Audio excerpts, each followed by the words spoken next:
지방선거가 이제 닷새 앞으로 다가왔습니다. 어떻게 유권자 여러분들은 선택하실 후보를 결정하셨는지요? 이미 오늘부터 사전 투표가 시작됐죠. 선거의 서막이 오른 셈인데요. 거리에서 혹은 뜨거운 유세 현장에서 후보들의 절실한 외침을 들으셨을 겁니다. 이 절실함이 우리 모두의 미래를 위한 진정한 고민과 실천이길 바랍니다. 네, 오늘은 어제에 이어서 대구시장 후보 2차 토론회를 마련했습니다. 이미 여러 차례 토론을 거쳐서 정말 불꽃 튀는 토론을 벌여온 대구시장 후보들입니다. 오늘 그 마지막 토론회장이 될 텐데요. 대구 유권자 여러분, 채널 고정하시고요. 지금부터 100분 동안 생방송으로 TBC와 페이스북, DBT 그리고 유튜브로 동시 생중계된다는 점 알려드리겠습니다. 그럼 3명의 대구시장 후보를 소개해드리겠습니다. 좌석은 미리 추첨을 통해서 정해졌습니다. 바른미래당 김형기 후보입니다. 안녕하십니까. 김형기입니다. 더불어민주당 임대윤 후보입니다. 예, 안녕하십니까. 임대윤입니다.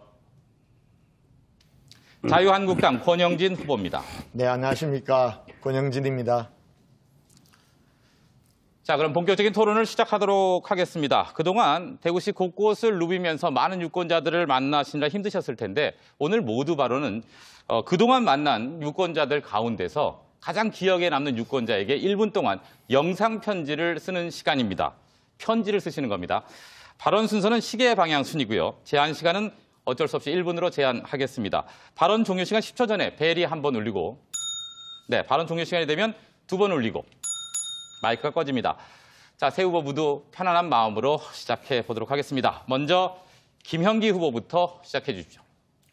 할머니 안녕하십니까. 현충일 날 충원탑에서 뵀던 김형기 대구시장 후보입니다. 6.25 때 남편분을 잃고 70년 동안 혼자 살으셨던 할머니, 그동안 참 고생 많으셨죠 하는 저의 말씀에 말도 못하지요 하시던 할머니 말씀이 귀에 쟁쟁합니다. 저는 할머니 얼굴에 깊이 패인 주름을 보며 애국의 중요성을 다시 생각하게 되었습니다. 나라를 지킨 영혼을 지키고 그 유가족을 최고로 예우하는 것은 국가 공동체의 가장 중요한 임무입니다. 그런데 할아버지를 기억해 드리고 할머니를 위로해 드릴 청년들이 일자리가 없어 대구를 떠나고 있습니다. 할머니께서 오랜 세월 살아오신 우리 대구가 경제난에 빠져 할머니 노후를 더욱 힘들게 하고 있습니다. 제가 대구시장이 되어서 젊은이들 되돌아와 할머니를 기억해 드리는 대구. 네, 여기서 끊겠습니다. 네, 다음은 임대윤 후보의 편지입니다. 아버지, 어디서 TV 보고 계십니까? 출마 결심한 후에 치매에 걸린 아버지 거치 문제로 고민하고 있을 때 저는 물끄머니 바라보시던 아버지가 기억납니다. 모든 게 다 있어도 아무것도 없는 그곳에 어디로 보낼까?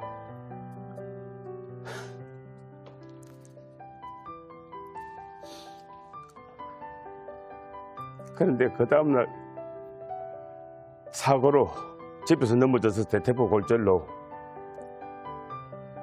지금 수술해서 적응을 하고 계십니다. 하여튼 치매 때문에 고생하시는 아버지 열심히 아들하겠습니다. 감사합니다. 네, 다음은 권영진 후보 차례입니다. 며칠 전 만났던 우리 청년 경수에게 앞이 캄캄하고 너무 답답하다고 그렇게 말했었지. 지난 4년 동안 시장인 나도 그랬던 적이 많았단다. 그때마다 내 마음의 다짐을 담아서 암송했던 시를 들려주고 싶다. 길이 끝나는 곳에서도 길이 있다. 길이 끝나는 곳에서도 길이 되는 사람이 있다. 스스로 봄길이 되어 끝없이 걸어가는 사람이 있다. 강물은 흐르다 멈추고 새들은 날아가 돌아오지 않고 모든 꽃잎은 흩어져도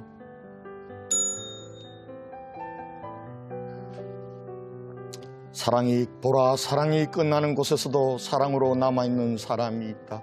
스스로 사랑이 되어 네, 이 감동적인 편지 잘 들었습니다. 마음을 좀 추스리시고요. 이제 본격적인 토론을 좀 진행해 보겠습니다. 오늘 토론의 진행 방식은 크게 네 가지입니다. 후보 모두에게 드리는 공통 질문과 개별 질문, 그리고 두 후보가 한 후보를 집중해서 질문하고 답하는 지명 토론, 그리고 한 후보가 이 주도권을 가지고 한 후보를 지명해서 질문하고 답하는 주도권 토론으로 구성됩니다. 잘 아시다시피 상대 후보를 비방하거나 흠집 내기식 발언은 안 되고요. 각 후보의 비전과 정책을 들어볼 수 있는 소중한 시간이 될 수 있도록 도와주시기 바랍니다. 자, 먼저 3명 후보 모두에게 공통 질문을 드리도록 하겠습니다. 이 후보들이 내놓은 생활 밀착형 공약 가운데서 가장 먼저 실천하고 싶은 공약은 무엇이고 또 어떻게 실천하실 계획이신지를 말씀하시면 됩니다. 답변 시간은 1분 30초입니다. 발언 순서에 따라서 임대훈 후보부터 시작하겠습니다. 예, 대구에도 미세먼지가 예외 지역이 아닌 것 같습니다. 이 미세먼지 절감하고 저감시키기 위해서 많은 노력들이 필요한 것 같습니다. 먼저 모니터링을 철저히 해서 미세먼지가 어떤 곳에 많이 발생하는가를 먼저 파악하겠습니다. 그리고 초, 중, 고등학교 학생들에게 미세먼지 절감하는 시스템을 배치하겠습니다. 물론 지역의 경로당, 병원 같은 데도 미세먼지가 절감될 수 있고 미세먼지를 막을 수 있는 시스템이 있어야 안 되겠습니까? 또한 지역 상공인들이 무척이나 어렵습니다. 이 자영업자들을 위해서 대구형 자영업자 실직자 안정만 시스템을 만들어서 자영업자들이 사닥다리에서 떨어지더라도 다시 한번 새로운 삶을 영위할 수 있도록 시스템을 만들도록 하겠습니다. 그러기 위해서 자영업자들이 지금 무척 힘들어하는 카드 수수료를 절감하기 위해서 대구페이 같은 것을 만들어서 실질적으로 대구시정이 가난한 자, 자영업자, 중소상공인들을 위한 정책이 되도록 노력하겠습니다. 네, 시간이 남았는데 다 가겠습니다. 그럼 권영진 후보 차례입니다. 예, 지난 4년간은 산업 구조를 혁신하고 그리고 또 서대구 KTX 역사 등 공간 구조를 바꾸고 통합신공항을 건설하는 등 대구 혁신의 기본 틀을 다지는 시간이었습니다. 앞으로 4년은 시민의 삶을 지키고 또 시민의 삶을 바꾸는 혁신에 매진하도록 하겠습니다. 많은 정책들이 있습니다만 그중에서 무엇보다도 청년들에게 꿈과 희망이 있는 도시를 만들겠습니다. 현금 나눠주는 청년수당으로는 해결할 수가 없습니다. 우리 청년들이 일자리 그리고 주거, 보육, 교육 등 생애 단계별로 맞춤형 지원을 하는 대구형 청년보장제도를 실시하도록 하겠습니다. 청년 부채 문제 덜어줘야 하고요. 청년들 일자리가 없으면 건강검진도 못합니다. 건강 부분들도 보살피겠습니다. 공공산후조리원 만들고 공공보육시설 늘리겠습니다. 그리고 민간보육시설의 서비스질도 확대해서 우리 아이 키우기 좋은 그러한 도시 만들겠습니다. 우리 민간보육시설에 들어가는 차액보육료와 지원하고 그리고 중학교 의무급식도 함으로써 부담도 덜어드리도록 하겠습니다. 주거 문제와 관련해서는 청년행복주택, 신혼부부 주택 등을 통해서 주거 문제도 해결하는 맞춤형 지원 체제를 갖추도록 하겠습니다. 네, 다음은 김영기 후보입니다.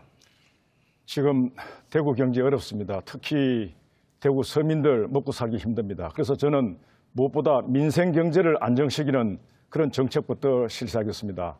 그래서 자영업자를 살리고 영세 기업을 살리는 정책을 펴고자 합니다. 무엇보다도 자영업을 협동조합화시켜서 경쟁을 지향하고 서로 협력해서 서로 생산성을 높이는 방향으로 유도하겠습니다. 그래서 협동조합을 구성하는 자영업자에 대해서 금융상의 인센티브를 제공하겠습니다. 다음으로는 골목 상권을 지키는 정책을 실시하겠습니다. 이제 지방분권 시대에 강화된 지방정부의 권한을 이용해서 대형 마트의 휴일수를 더 늘려서 조례를 통해서 늘려서 골목 상권이 활성화되도록 제가 하겠습니다. 마지막으로 지금 문재인 정부의 급격한 최저임금 인상으로 자영업자, 중소, 영세기업 진짜 어렵습니다. 그래서 제가 정부에 대해서 최저임금을 지역별로 업종별로 차등화시키는 정책을 건의하겠습니다. 이것을 다른 지방 정부와 함께 노력해서 우리 이제 대구에 맞는, 특히 자영업자가 많은, 중소 영세기업이 많은 대구에는 최저임금을 지방 정부가 통해서 좀 조정할 수 있도록, 그리고 업종별로 좀 이렇게 조정할 수 있도록 해서 민생 경제를 안정시키는 정책, 이것이 제가 경제학자로서 오랫동안 지켜보면서 생각한 제 핵심 생활밀착형 공약입니다. 네, 답변 잘 들었습니다. 이번엔 주도권 토론인데요. 방식이 좀 바뀌었습니다. 한 후보가 나머지 후보들 가운데 한 명을 지목해서 토론할 수 있는데요. 후보에게 4분이라는 시간을 그대로 다 드리겠습니다. 이 4분 동안 한 후보를 정해서 그 후보와 마음대로 질문과 답변, 토론하실 수 있습니다. 열띤 토론을 기대해 보겠습니다. 시간이 긴 만큼 30초 전에 벨이 한 번 울리고 시간이 다 되면 2번 울리고 사회자가 토론을 종료하도록 하겠습니다. 이번엔 진행 순서에 따라서 권영진 후보부터 시작을 해 주시죠. 어떤 후보 지목하시겠습니까? 네, 우리 임대윤 후보님께 여쭤보겠습니다. 네, 시작해 주시죠. 네, 임대윤 후보님 여러 가지 공약을 하셨고 그중에 청년들이 돌아오는 대구 만든다는 공약이 굉장히 핵심 공약 중에 하나입니다. 예. 보면은 청년 수당뿐만 아니라 청년 연어 프로젝트, 도청 이전 부지에 청년기업 1,000개 구축 이렇게 많은 공약하셨죠. 예, 문제는 실천일 텐데요. 이 실천을 하려면 예산이 있어야 되는데 지금 그동안 임대인 후보 공약 발표하는 거나 또 공약집을 보는데 예산이 나와 있지가 않습니다. 이렇게 청년들이 돌아오는 도시 만드는데 대체로 예산을 어느 정도 쓰실 생각이신지요? 예, 정책 공약지 매니페스토의 예산을 다 밝혔고요. 대구 청년들이 20대에서 29세까지가 약 한 28구만 됩니다.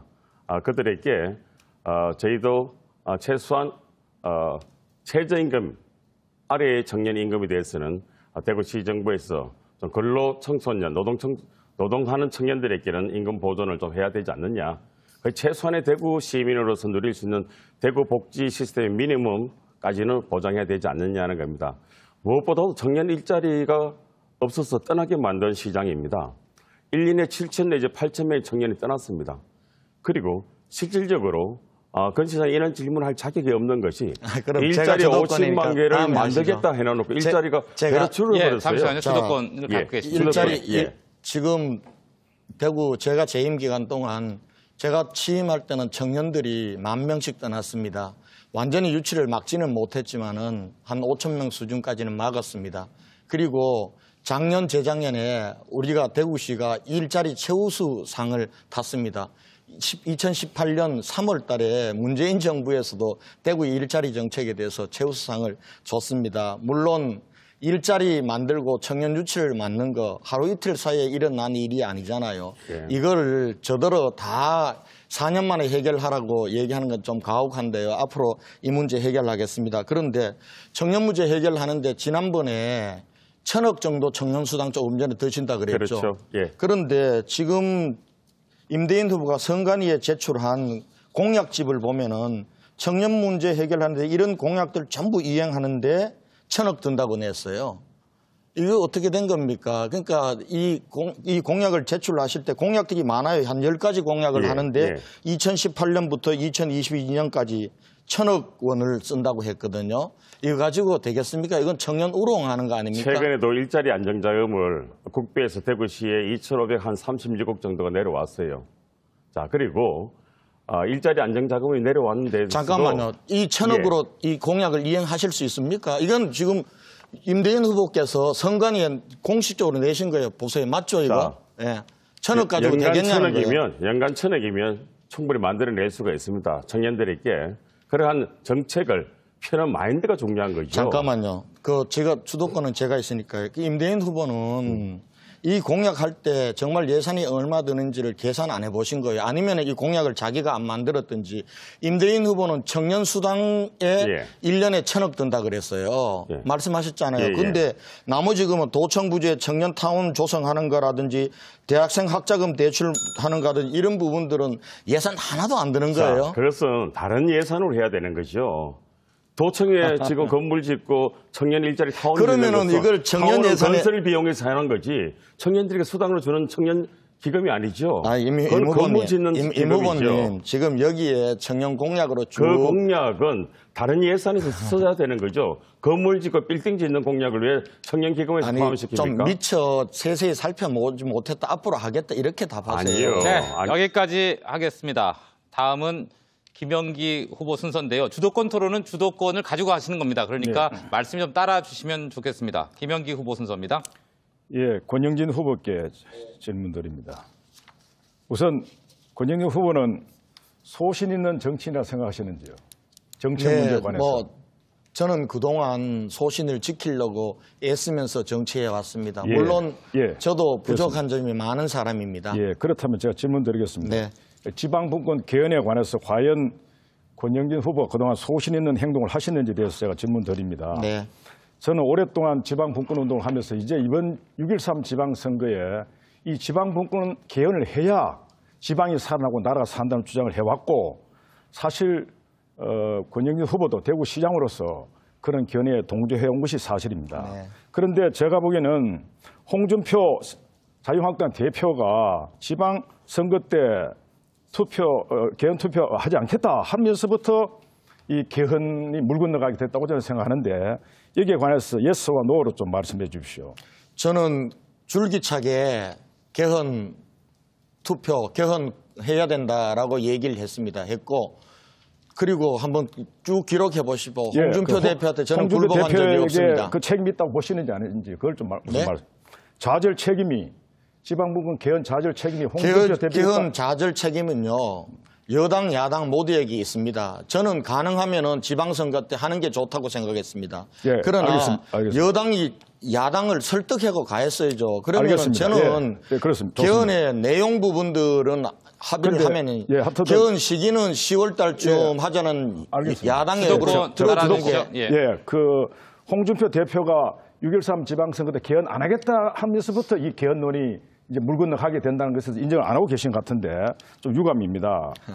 그런데 또 그다음 홍준표 대표가 나중은 또 지방분권 개헌을 좀 부정하면서 개헌 안 해도 지방분권 실현 가능하다 하면서 이제 지방분권 개헌 자체를 이렇게 사실 부정하는 그런 발언을 했는데 여기에 대해서는 또 어떻게 생각하세요? 그건 잘못된 겁니다. 잘못됐죠. 그럼 개헌, 왜 지금 잘못됐다고 지방 얘기를 했습니다. 지금 교수님께서는 지금 그동안 제가 수없는 인터뷰에서 그래서 그 얘기하다가 홍준표 대표한테 찍혀가지고 제가 혹독한 시련을 겪었잖아요. 알겠습니다. 그런 부분들은 그건 사실대로 잘못됐다고- 얘기를 해줘야죠. 그건 잘못됐다고 보신 거죠. 그건 잘못된 거죠. 그러면 지방분권 많은 개헌해야죠. 자유한국당 국회의원들도 그런 말을 했는데 그것도 잘못됐다고 보시는 거죠. 예, 그렇다면 또 홍준표 대표는 이렇게 얘기했습니다. 막판에 가서는 이걸 이제 그 이념 논쟁으로 가져가서 지방분권 개헌은 북한의 고려 연방제를 가기 위한 전략이다. 이런 발언을 했어요. 여기에 대해서는 또 어떻게 생각하십니까? 그거 잘못된 겁니다. 그렇다면 저는 왜 노라고 말씀하시지 잠깐만요. 않으셨는지. 홍준표 대표가 그 얘기를 했는지는 모르지만은 제가 분명히 공천 했죠. 공천 면접을 들어갔을 때 유석춘 공천심의위원이 저한테 그 얘기를 하더라고요. 그래서 저는 그렇게까지 생각하는 거는 너무 과하다. 지방분권은 나라의 근본 틀을 바꿔서 예, 지방도 알겠습니다. 살리고 나라도 살리기 위한 알겠습니다. 것이기 때문에 예. 지방분권은 반드시 해야지. 예, 이걸 알겠습니다. 이념적으로 보면 안 된다. 알겠습니다. 예. 분명히 얘기했습니다. 예, 그럼 이제 아시아 포럼에서 6.13 지방선거 때 지방분권 개헌해야 한다라고 발언을 하셨다가 홍준표 대표가 주의를 주자. 그런 말 하지 말고 하자. 그다음부터는 더 이상 이야기하지 않고 홍준표 견해에 그대로 따라갔습니다. 그래서 일각에서는 권영진 후보가 자신의 소신을 꺾고 대구시장 후보 공천을 받기 위해서 결국은 소신을 꺾은 정치인이 아니냐 이런 주장을 하거든요. 여기에 대해서는 어떻게 보십니까? 제가 홍준표 대표한테 공천 받았습니까? 제가 현직 시장 중에서는 유일하게 치열하게 경선해서 이긴 사람입니다. 아니 그러니까 결국은 그렇게 했지 않습니까? 결국은 그걸 통해서 결국은 아니 그러니까 홍준표 대표한테 공천 받기 위해서 가만히 있었다 그러니까 말이 안 되는 거 아닙니까? 아니죠. 결국은 그렇지 않냐. 네, 여기까지 하겠습니다. 마지막으로 임대윤 후보입니다. 주도권을 지켜주십시오. 예. 예, 권영기 후보에게 주겠습니다. 예. 자, 대중교통 문제를 여쭙게 합니다. 자, 대중교통 문제가 대구에서 심각합니다. 대중교통 이용률이 지하철까지 포함해서 약 30% 정도인데 적어도 선진국은 7, 80%까지 됩니다. 당장 7, 80%까지 대중교통 이용이 안 되더라도 대구에서 우리가 아침에 선거운동을 해보면 버스 문제가 여러모로 심각한 것 같습니다. 그래서 대중교통 문제는 단순한 교통 문제가 아니라 이 사회적, 경제적 문제, 노인의 이동권 문제, 그다음에 대중교통에 나오는 미세먼지의 문제, 하여튼 심각한 어떤 대중교통의 문제가 있습니다. 자, 권영진 후보가 시장 재직 시에 대중교통의 문제에 대해서 개혁위원회를 구성했습니다. 그래서 이 개혁위원회에서 세 가지를 주장을 합니다. 배차 간격을 축소하겠다, 정식 운행하겠다, 재정지원금 줄이겠다. 이 세 개 중에 지켜진 게 있습니까? 지켜진 것이 있습니까? 저는 버스를 이용하는데요. 예. 범원 내거리에서 동대구역까지 가서 갈아타고 제가 경북대인 가기 위한 937번 차를 타는데 이 배차 간격이 특히 학교 갈 때, 예. 통학할 때 굉장히 길입니다. 이게 왜 그러냐 하니까 하여튼 이게 뭐 대구시 구조적으로 문제돼야 돼 이렇게 보는 거예요. 선생님, 후보님 그렇습니다. 예. 배차 간격이 대구가 전국에서 가장 깁니다. 13분, 15분 걸립니다. 예. 서울은 6, 7분 정도 걸리고요. 부산은 8분 정도, 광주 7분 정도 걸립니다. 다른 도시보다 배차 간격이 아주 많아요. 자, 버스 차비는 다른 도시보다 우리 100원이 더 비쌉니다. 그리고 26개의 버스 회사에 주는 지원금이 매년 거의 100억씩 올라가서 1000억이 넘어가고 있어요. 예.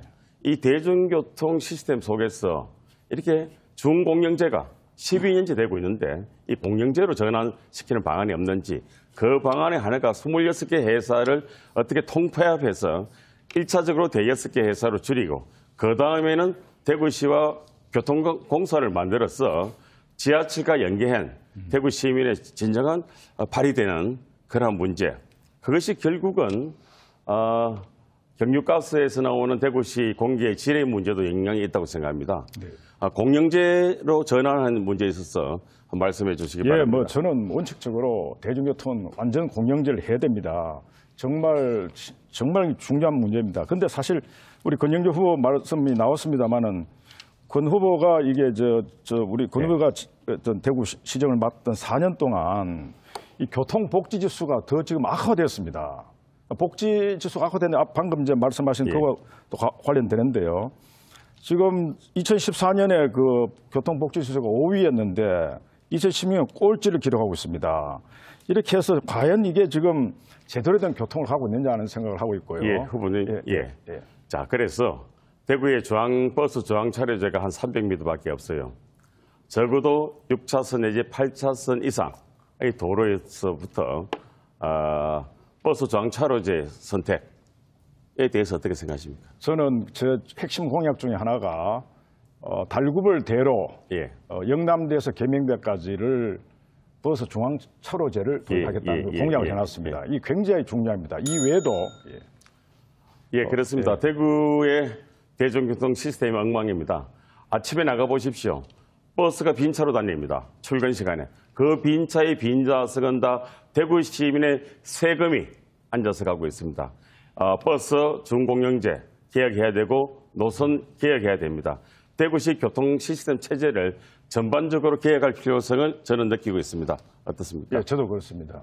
우선 걷는 도로, 그다음에 여기까지 하겠습니다. 토론 열기가 뜨겁네요. 이번에는 각 후보에게 개별 질문을 드리겠습니다. 요즘에 SNS를 통해서 선거 활동 많이 하실 텐데 이번 개별 질문은 SNS를 통해서 시민들에게 받은 것들입니다. 각각 다른 3개의 SNS 질문이 있는데요. 각자의 질문 1개씩, 그리고 후보들 자신의 질문 말고도 다른 후보의 질문에 대해서도 답변하실 수 있습니다. 물론 안 하실 수도 있습니다. 그래서 후보자 재량에 맡기도록 하고요. 순서는 진행 순서입니다. 답변 시간은 1분입니다. 자, 제가 카드를 보여드리겠습니다. 순서에 따라서 이번에 김영기 후보부터 질문 뽑아주시죠. 어느 색깔로 하시겠습니까? 푸른 하늘색. 하늘색 하시겠습니다. 네, 질문 읽어드리겠습니다. 요즘 공무원 갑질, 비리 등 공무원들 기강회의 문제가 많습니다. 공무원들 기강 확립 어떻게 생각하십니까? 참고로 학생들이 교사를 평가하듯이 공무원들을 주민들이 평가해서 인사고과에 반영하면 어떻겠느냐, 이런 의견도 있었습니다. 자, 어떻게 생각하십니까? 공무원은 정말 우리 시민들을 정말 주인으로 섬기는 그런 사실 위치에 있어야 되는데 공무원이 자기 갖고 있는 권한을 갖고 갑질해온 것은 어제 오늘 이야기 아닙니다. 저는 이제 지방분권 시대에 이 공무원들이 이런 갑질을 막기 위해서는 공무원 속에는 이제 단체장도 포함됩니다. 그다음 시의회 의원도 포함되죠. 구의회 의원도. 이래서 이제 공직을 맡고 있는 이 지방 정부에 대해서 사람들에 대해서 시민 감사 제도를 도입해야 된다고 저는 그렇게 공약을 해놨습니다.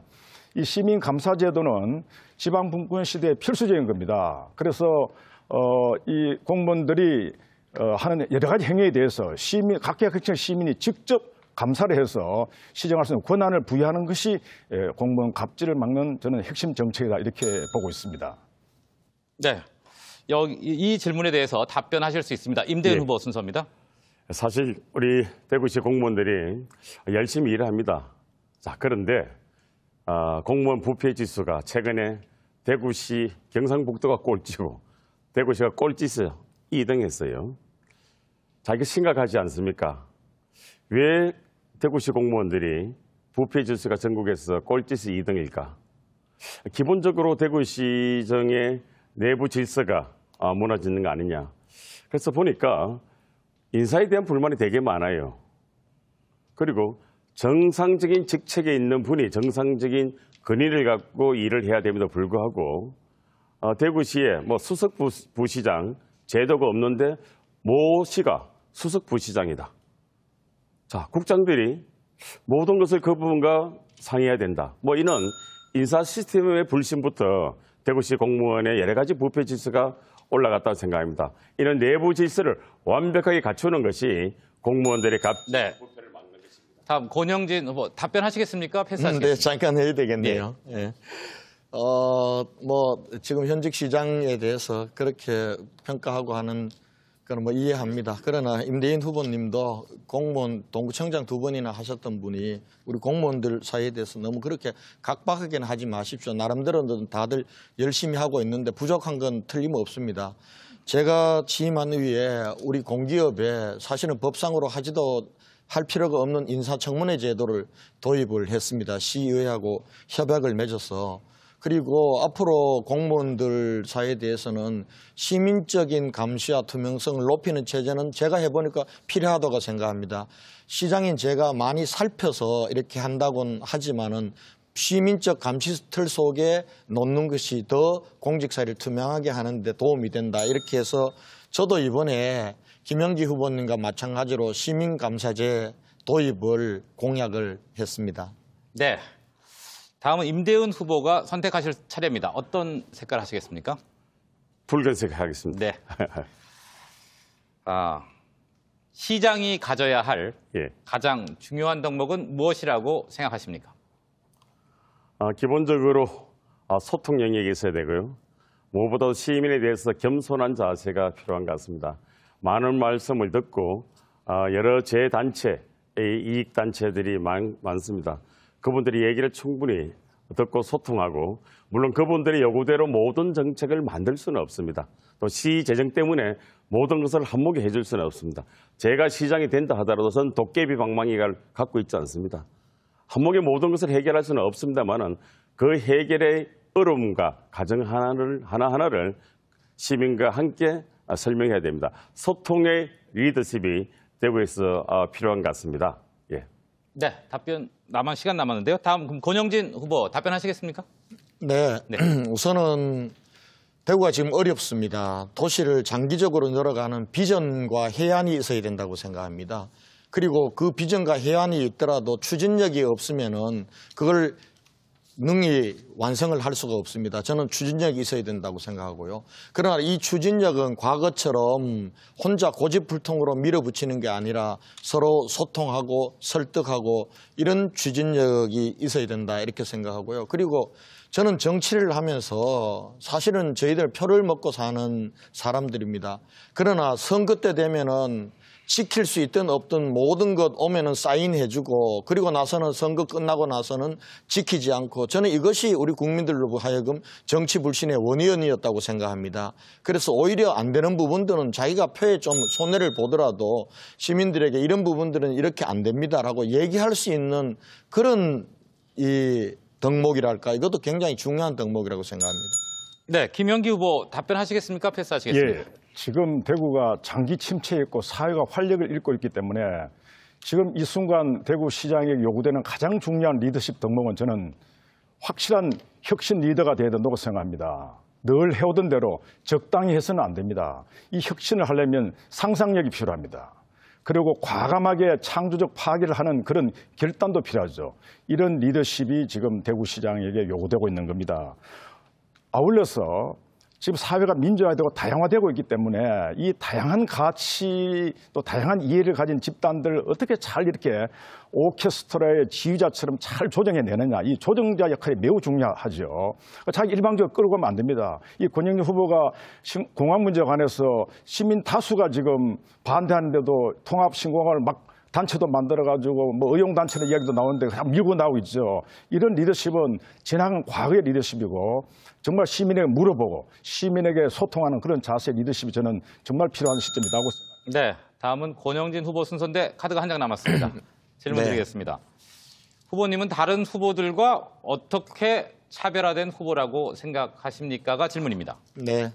우선 제가 뭐 제 자랑 같습니다만은 제가 서울시 부시장으로서 광역행정도 경험했고 또 국회의원으로서 중앙정치도 경험을 했습니다. 또 지난 4년간은 시민들께서 제게 대구광역시장으로서 또 소임도 주셨습니다.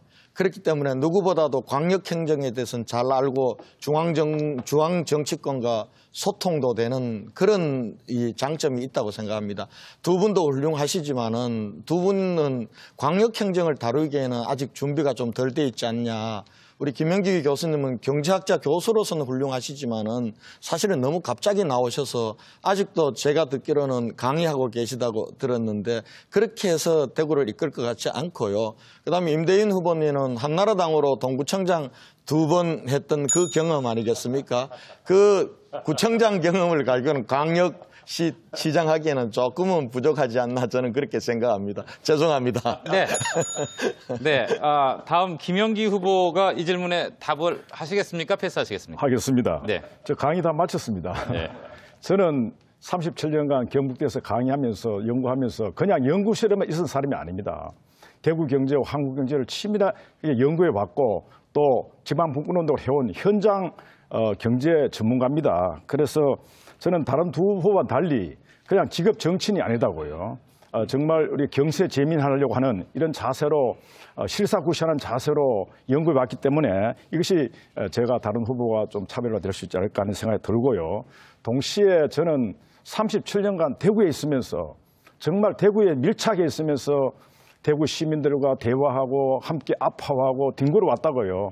그런 점이 제가 사실 다른 후보와 차별된다. 그래서 조금 약간 거리를 두고 보면서 미래를 향한 비전을 닦아 왔다. 그런 생각을 하고 있습니다. 예. 네, 임대윤 후보 어떻게 하시겠습니까? 저는 동구청장을 2차례 지냈습니다. 그리고 청와대 사회조정 1비서관으로서 국정이 어떻게 들어가는 중앙행정의 맥을 잘 알고 있습니다. 또한 당의 최고위원을 지냈습니다. 그래서 많은 우리 당정 간의 어떤 교섭의 문제, 조정의 문제에 대해서 능력이 있습니다. 또한 대구에서 수십 년간 시민사회 활동을 하고 봉사활동을 해왔습니다. 대구의 많은 그늘진 곳에 있는 사람들의 마음을 누구보다도 저는 잘 압니다. 그래서 구청장의 경험, 중앙정치의 경험, 그리고 시민사회 운동의 경험을 합친다면 이 강역시를 경영하고 그들과 함께 거버넌스의 역할은 충분히 잘 할 수 있다고 생각합니다. 저에게 맡겨주시면 제가 멋지게 대구를 함께 모시겠습니다. 네, 질문이 쉬웠나요? 세 분 다 답을 하셨네요. 네, 이제 지금부터는 한 후보에게 나머지 2명의 후보가 질문할 수 있는 지명 토론 순서입니다. 토론 주제는 반드시 정책이나 공약 사항으로 제한하겠습니다. 반드시 지켜주시고요. 2명의 후보가 나머지 한 후보에게 질문할 수 있습니다. 질문 시간은 1분이고요. 답변 시간 1분 이내로 해주십시오. 추가 질문 1분, 추가 답변 1분입니다. 진행 순서에 따라서 임대윤 후보부터 시작하겠습니다. 예. 나머지 후보들은 자리 순서에 따라서 질문해 주시는데요. 첫 질문은 권영진 후보가 시작하겠습니다. 제가 임도인 후보한테. 예, 임도인 후보님.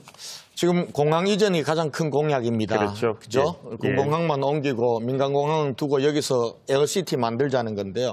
그런데 임대인 후보님이 이 공약이 되려면은 군공항을 이전할 수 있어야 되는데 예. 지금 이전을 하려면은 법도 바꿔야 되고 그리고 재원 조달을 대책도 세워야 되고 특히 또 이전 후보지도 찾아야 됩니다. 그에 반해서 통합 이전은 이미 2013년도에 법이 만들어져 있습니다. 재원 조달 대책도 있습니다. 그리고 통합해서 가겠다니까 군의와 의성에서 서로 받겠다고 합니다.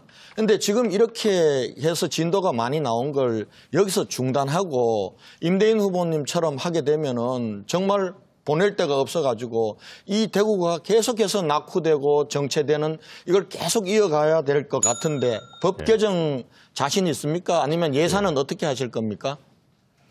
저는 종종 권영진 후보가 경상북도지사 후보가 아닌가라는 한 번씩 생각을 합니다. K2 공공기지만 옮기는 데는 4,300억 내지 400억 든다는 것이 국방부 기획조정실장의 얘기입니다. 충분히 가능합니다. 충분히 가능하고요. 그 법에 주민투표법이라는 법을 갖고 예천 국민들에게 충분히 설득하면 예천 국민들이 합당하게 받아들일 겁니다. 자, 지난번 방사성 폐기물 처리장이 주민투표에서 경주로 결정되었습니다. 영덕군과 경주시가 서로 경쟁했습니다. 이 주민투표법에서 가능하고요. 왜 대구공항을 국제화시키는 것을 대구 시민의 세금으로 하려고 합니까? 국토부 예산으로 충분히 해낼 수 있고 군이 옮기는 것은 나머지 100만 평을 매각해서 충분히 군이 옮기고도 네, 권영진 후보 재질문할 수 있습니다. 지금 이제 임대인 후보는 군공항은 군공항 이전 및 지원에 관한 특별법에 따라서 기부대 양료 방식으로 가게 돼 있어요. 법이 그렇게 돼 있어요. 만약에 저더러 자꾸 군공항 옮기는 걸 왜 대구 시민 세금으로 하냐 그랬는데 시민 세금이 아니에요. 국방부가 현물로 주는 거예요. 주는 건데 그러나 재정으로 하려면은 그렇게 법도 바꿔야 되고 예천 이전은 주민투표를 방사성 폐기물 처리장은 서로 하겠다고 받겠다고 그러니까 주민투표를 붙였지. 아니 대구가 시끄럽다고 싫어하는 거를 예천에 보내면서 안 받겠다고 그러는데 누가 강제로 주민투표를 시킬 수가 있겠습니까? 지금 이 경북지사 후보들 모두 안 된다 그러고 예천구수 두 분 후보 모두 안 된다고 그리고 지금 예천은 이미 도청이 옮겨서 신도시가 들어섰기 때문에 거기는 군공항을 원천적으로 옮길 수 없는데요. 그래 되면은 이 대구 망치자고 하는 얘기나 마찬가지입니다. 예천으로 어떻게 옮기실 거예요? 한번 얘기해 보세요. 네, 제 답변하십시오. 예, 정말 답답합니다. 우리 권영진 후보. 대구 시민 여러분, 권영진 후보가 시장에 당선되면 대구공항 없어집니다. 제가 시장에 당선되면 K2 예천을 옮길 자신이 있습니다. 예천을 옮길 예산 4,300이라고 국방부 기획조정실장이 이야기했었고요. 이미 군은 우리가 남북권 신공을 유치하려고 할 때 예천으로 옮기는 것에 대해서 타기지 전개 훈련, 타당성 조사까지 다 마친 상태예요. 저는 이해가 안 되는 것이 홍준표 대표, 기당의 홍준표 대표조차도 통합 이전은 불가능하다. 야, 우리가 정권 잡아서도 그거 허락하겠어? 라고 말하는 경제성이 없는 겁니다. 자, 대구 여기에 K2 후적지에 아파트 50만 평 짓고 상업시설 13만 평, 산업시설 30만 평, 절대로 7조 3천억이 나오지 않는다는 게 LH 공사 측의 도시개발자의 의견입니다. 왜 그래 고집피우는지 모르겠어요, 저는. 네, 여기까지 하겠습니다. 다음은 이제 김영기 후보가 임대인 후보에게 질문할 수 있습니다. 시작하시죠. 예, 지금 문재인 정부 들어서 예. 최저임금 인상 효과에 관해서 지금 정부 부처 간에 지금 서로 이견이 나오고 있습니다. 대통령도 그 견해를 내놓고 있는데 저는 이렇게 생각하거든요. 지금 최저임금이 급격하게 인상된 결과 이 대구와 같이 자영업자가 많고 영세기업이 많은 곳에는 여기 치명타를 입히고 있습니다. 그래서 제가 아까 말씀드린 것처럼 최저임금을 지역별, 업종별로 차등화시킬 필요가 있다고 주장했는데요.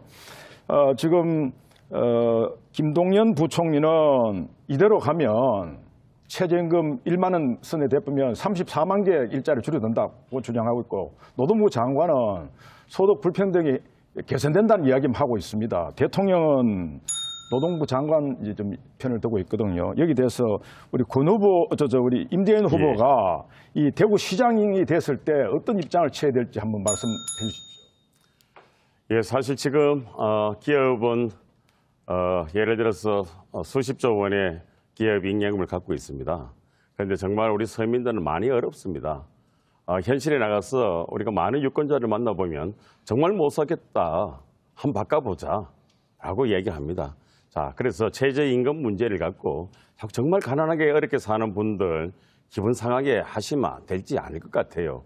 다만 자영업자들이 우리 일용 노동자, 일용 근로자를 알바를 합시다. 그분들을 고용해야 하는데 어려움이 있어요. 자영업자 단체가 저한테 와서 이렇게 이야기했습니다. 만약 대구시장이 되면 다른 중소기업은 모르지만 자영업자들에게는 유예해 줄 수 없는가? 이번에 오른 거에 대해서는 충분히 아직은 경쟁력이 있다. 그래서 저도 그 점은 여러분 말씀이 일리가 있으니까 중앙정부에 한번 건의해 보겠다. 이렇게 말씀하셨습니다. 예. 네, 재질문하실 수 있습니다. 예. 만약 우리 예를 들어서 말이죠. 아르바이트하는 학생이 있어요. 최저임금을 올렸더니 일자리가 없었다. 한다면 이게 과연 노동자를 그 알바하는 학생을 위하는 정책입니까? 아니면 오히려 그 학생에게 불리한 해가 되는 정책으로 보십니까? 예, 일시적으로 그러한 어떤 일자리가 잠시 없어질 수 있습니다. 그러나 그 일자리는 반드시 보충돼야 될 일자리예요. 절대로 부부간에 할 수 없는 일자리가 있어요. 밤새워 있는 슈퍼마켓 같은 데서 학생들이 필요합니다. 지금 당장 좀 줄인다고 학생들 알바생을 시간제로 서고 하겠지만 결국 그 자리는 보존되는 자리고요.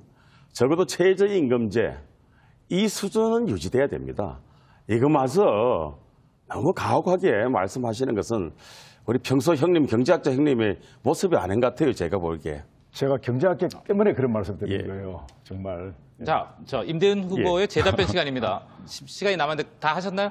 예, 남았습니다. 예. 그래서 대구에 있는 자영업자, 정말 골목 상권을 유지하는 분들의 최저임금의 조정 문제는 중앙정부와 충분히 건의를 하고 카드 수수료 문제에 대해서도 건의를 드리겠습니다.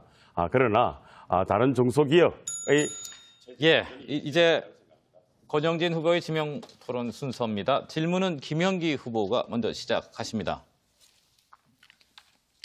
권영진 후보에 대한 예, 권영진 후보에게 질문하시면 됩니다. 알겠습니다. 권영진 후보가 그동안 4년간 대구시를 이끈다고 많은 노력을 한 걸로 알고 있습니다. 그런데 그 성과는 안 좋습니다.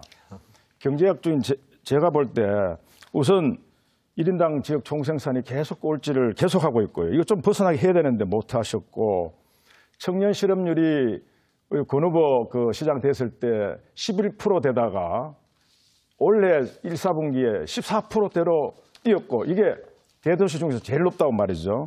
그리고 경제 성장률을 보면 실질 경제 성장률이 2016년에는 마이너스 성장했습니다. 일자리 50만 개를 공약했는데 12,000개가 오히려 줄어들었어요. 그러면서도 이제 한 번 더 기회를 달라고 말씀하시는데 저는 한 번 더 기회 드리면 대구 경제 완전 망가질 것 같아요.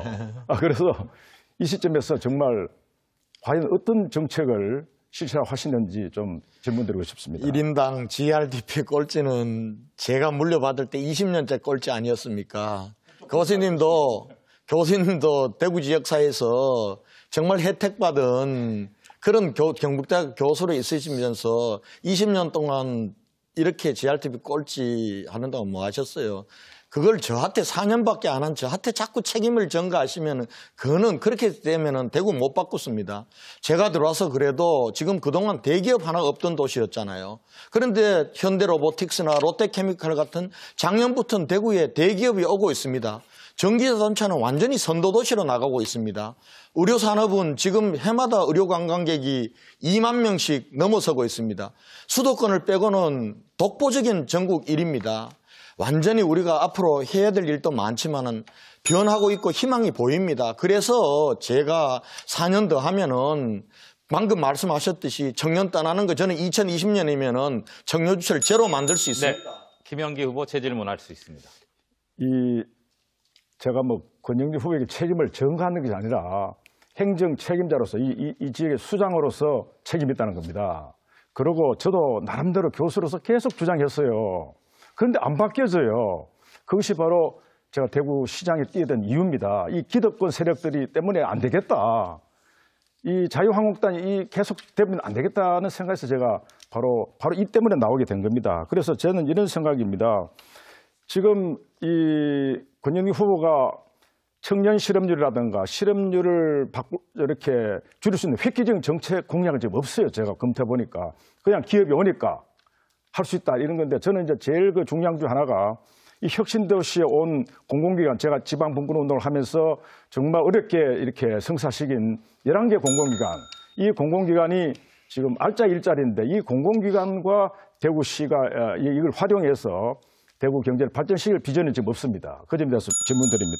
지금 우리 대구 공공 혁신도시 기관들이 이제 입주한 지 2년밖에 안 됐습니다. 그분들이 잘 정착하도록 도와줘야 그래서 대구에서 커야 거기서 일자리가 나오고 좋은 우리 청년들이 거기 일할 거 아닙니까?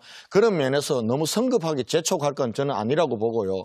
그리고 지금 우리 혁신도시 기관들은 지금 지역 청년들 고용률이 한 4% 정도까지는 갔습니다. 앞으로 아마 법적으로 30% 맞추고 저는 시간이 지나면은 혁신도시에 있는 공공기관들은 근 50% 이상 우리 지역의 청년들을 위한 일자리가 될 거라고 봅니다. 그런데 그것만 가지고 안 됩니다.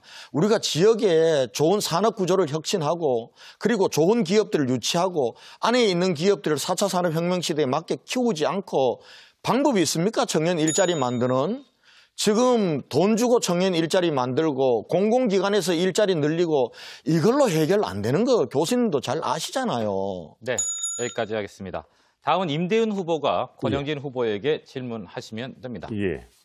자, 권영진 후보는 오늘 토론회, 모든 토론에서 이렇게 이야기합니다. 대기업 유치했다. 현대로보틱스, 롯데케미칼 유치했다고 해요. 그런데 현대로보틱스의 사실 고용 인원이 최근에 조사입니다. 300명이 채 되지 않아요. 자, 그리고 롯데케미칼은 이 화학 회사가 아니고요. 폐수를 갖고 전기를 생산하는 회사인데 아직은 솔직히 연구소 수준에 뭐 7, 8명밖에 없고 원래 완공되더라도 100명이에요. 자, 대기업 유치를 열망하는 대구 시민들 입장에서는 대기업의 유치가 고용으로 이어져야 됩니다. 이 고용 창출로 이어지지 않는 대기업을 유치하고 어때 대기업 유치했다고 그러시는지 저는 그 점에 대해서 정말 좀 지나치다, 한두 번이 아니다 이런 생각이 들어요.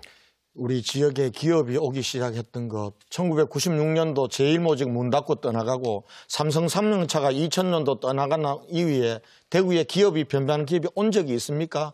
롯데케미칼이 300명이라고 맞습니다. 요즘은 거기는 가보십시오. 로봇을 만드는 공장입니다. 그렇기 때문에 고용수는 그렇지 많지는 않지만 여기서 키우면 되잖아요. 롯데케미칼이 지금 시가총액이 7조나 됩니다. 그동안 대구에서 가장 시가총액이 큰 기업은 대구은행이었어요. 대구은행 시가총액이 한 1조 6천억에서 7천억 정도 됩니다.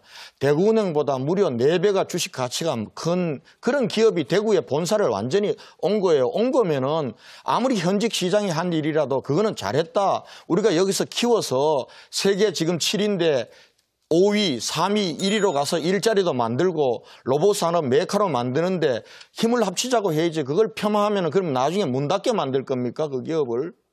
네, 재질문할 수 있습니다. 제가 폄하하는 것이 아니고요.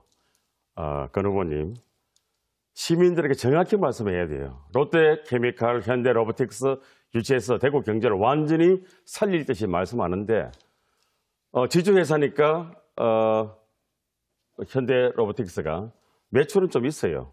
그런데 더 이상 고용이 확장되지 않을 회사입니다. 289명 정도예요. 자, 롯데케미칼은 제가 총 매출 7조로 했는데 과연 그 정도 될지 잘 모르겠고요.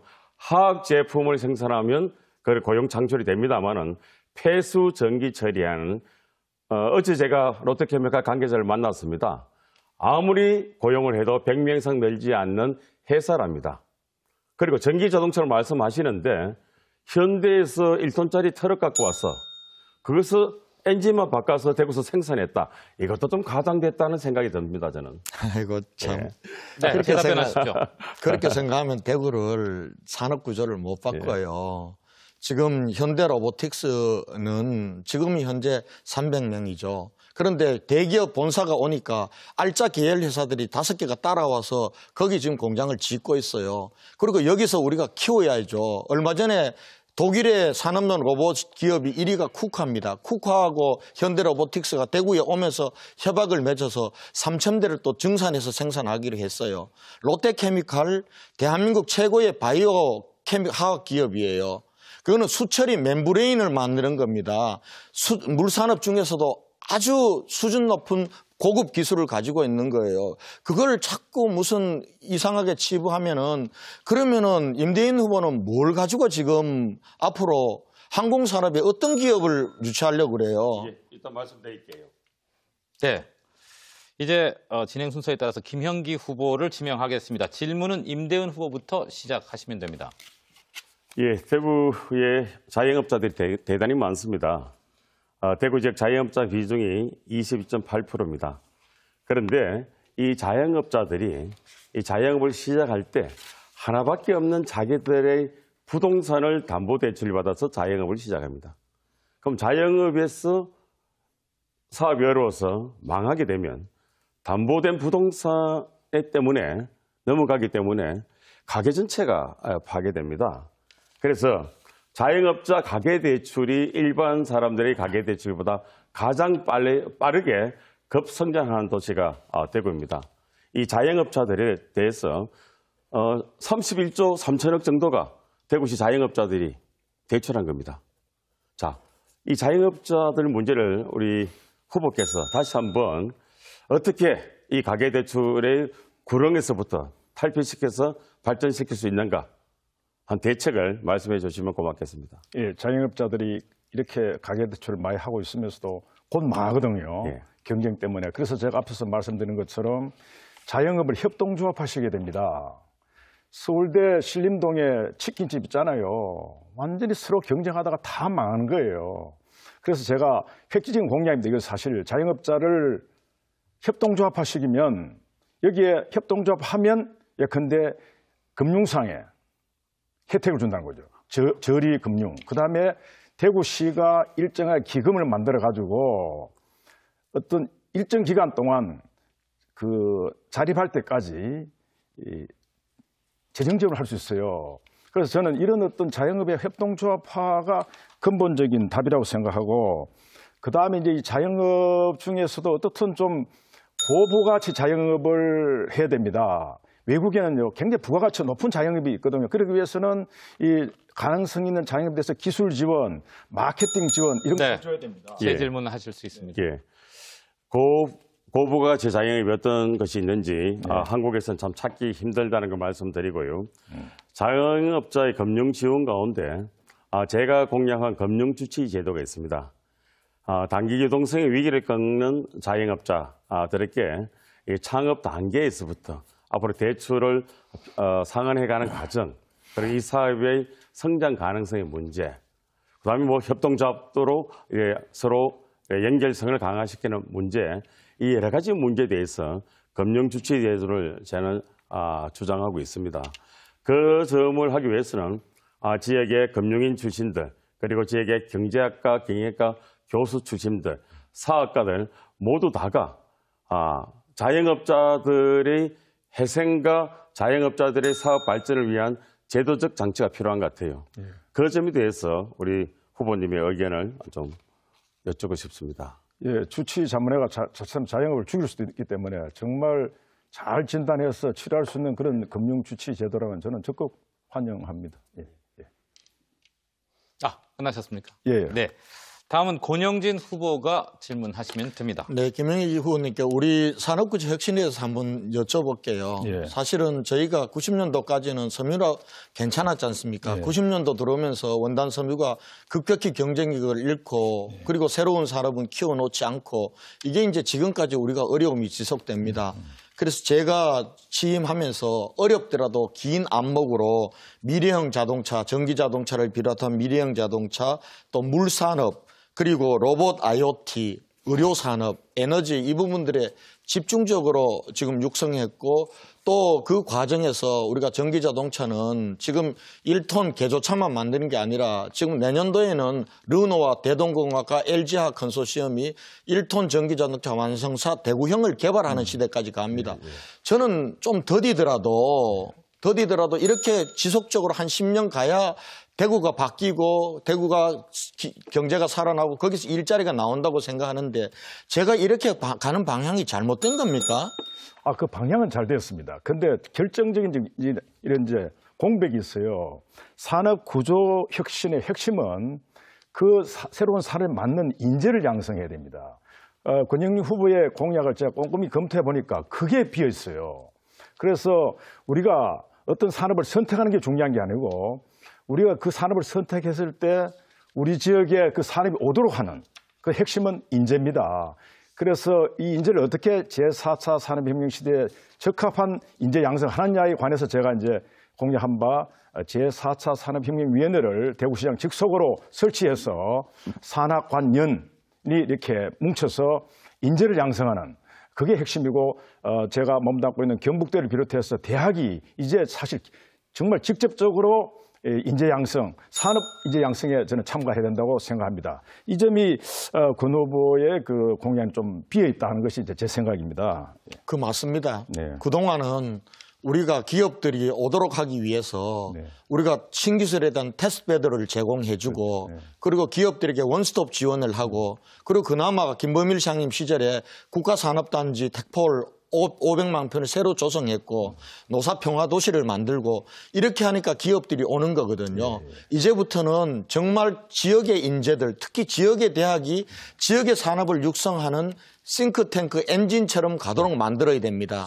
그렇게 해서 제가 지금 각 대학 총장님들하고 이미 1차례는 끝냈습니다. 그래서 제가 재선이 되면은 우리 시정부, 관련 기업, 지원기관, 대학들이 컨소시엄을 맺어서 거기에서 지역 산업을 육성하기 위한 인재 양성 프로그램을 만들고 거기에 대구시 재정을 과감하게 투자하려고 합니다. 혹시 제가 재선되면은 대학 교수로 돌아가실 텐데 그때 같이 좀 도와주십시오. 재답변하실 수 있습니다. 예. 저는 이제 곧 대학 교수를 마치기 때문에 어떻든 제가 사실 이 지역 대학의 컨소시엄을 통해서 지역 인재 양성하는 것은 사실 오래전부터 주장해 왔습니다. 사실 제가요. 그런데 이 대구시가 그동안 역대 대구시 정부가 제대로 안 했습니다. 참 안타깝게 보고 있는 거죠. 제가 다른 부산이라든가 광주 이런 데는 예컨대 광주형 뭐 일자리, 광주형 뭐 인재라든가 예컨대 이렇게 하면서 그 대응을 하고 있는데 대구에서는 그게 가장 취약하다는 걸 느꼈고 동시에 이제 그 직업 훈련 기관 이거 전면 혁신해야 됩니다. 그리고 평생 교육을 강화해야 되죠. 우리 지금 대학에서 하고 있는 평생 교육이 원래 아닙니다. 꽃꽂이, 뭐 댄스 이거는 평생 교육이 아닙니다. 급변하는 기술에 대응 일자리를 갖게 하기 위해서 재취업하기 위한 평생 교육 시스템, 그다음 그 근로자들의 평생 직업 이력 시스템을 구축해서 개별적 관리를 해야 일자리 창출이 가능하다고 저는 생각하거든요. 이게 굉장히 중요합니다. 네, 새 후보님 말씀 잘 들었습니다. 이번엔 두 번째 개별 질문으로 넘어가겠습니다. 역시 질문은 SNS를 통해서 시민들에게 받은 질문들입니다. 방식은 앞서 개별 질문과 같고요. 각자의 질문 한 개씩 그리고 후보들이 자신의 질문 외에도 다른 후보의 질문에도 답변하실 수 있습니다. 물론 안 할 수도 있고요. 답변 시간은 1분입니다. 자, 카드를 뽑도록 하겠습니다. 순서에 따라서 권영진 후보 순서인데요. 자, 이 색깔 중에 어느 색깔을 택하시겠습니까? 녹색 하겠습니다. 녹색. 네. 두 후보 중 한 명을 부시장으로 뽑는다면 누굴 선택할 것이고 이유는 무엇입니까? 가 질문입니다. 김영기 후보를 뽑겠습니다.